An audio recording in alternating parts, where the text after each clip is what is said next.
Understanding how Congress operates requires looking beyond the formal process to the political realities that shape each Congress. Elections and representation. Members are constantly mindful, whether they're in the House or the Senate, how their constituents are feeling and their reelection prospects. House members with 2-year terms in smaller districts often focus intensely on local concerns. Senators with 6-year terms in statewide constituencies may have more leeway, but still must cultivate support across the broader electorate. The way districts are drawn can significantly impact electoral competitiveness within the House and partisan makeup, often creating safe seats for incumbents, those already in office, running for re-election, and contributing to polarization by reducing the need for cross-party appeal. Partisanship. Political parties play a central role in organizing Congress and driving the legislative agenda.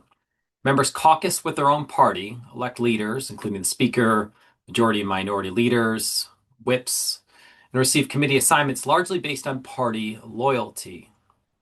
Party discipline and party line voting have increased significantly in recent decades, making cross-party cooperation and bipartisanship much more difficult.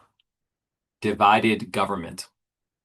This occurs, divided government, when one party controls the White House and another party controls one or both houses of Congress.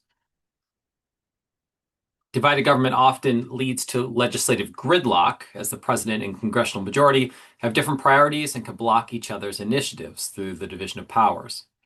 Conversely, unified government, when the same party controls the presidency and at least one branch of Congress, generally both, theoretically makes passing legislation easier, but inter-party disagreements or Senate filibusters can still pose significant obstacles to accomplishing a specific political agenda.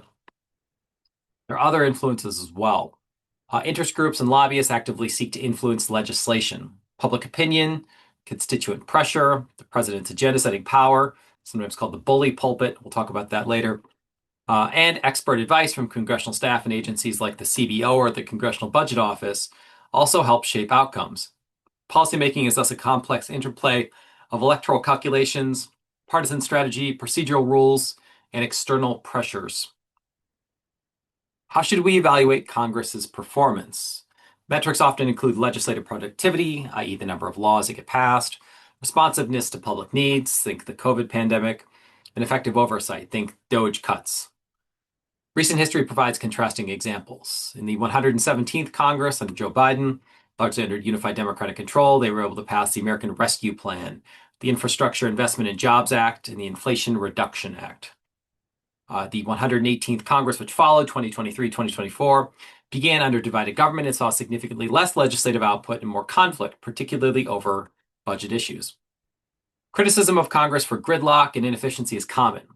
Is this a sign of dysfunction? Or is it a sign that the system is working as intended? Depends on your perspective. Some argue we should learn to love the gridlock, seeing it as a necessary consequence of checks and balances that prevents hasty and oppressive legislation. The founders intended lawmaking to be difficult.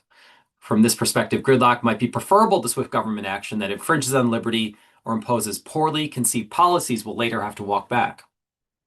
However, others argue that excessive gridlock, fueled by hyper-partisanship and procedural abuses, prevents Congress from addressing national urgent problems, eroding public trust, and allowing social and societal issues to fester. When Congress fails to act, power may flow to the executive branch through executive orders, or the courts, potentially upsetting the constitutional balance.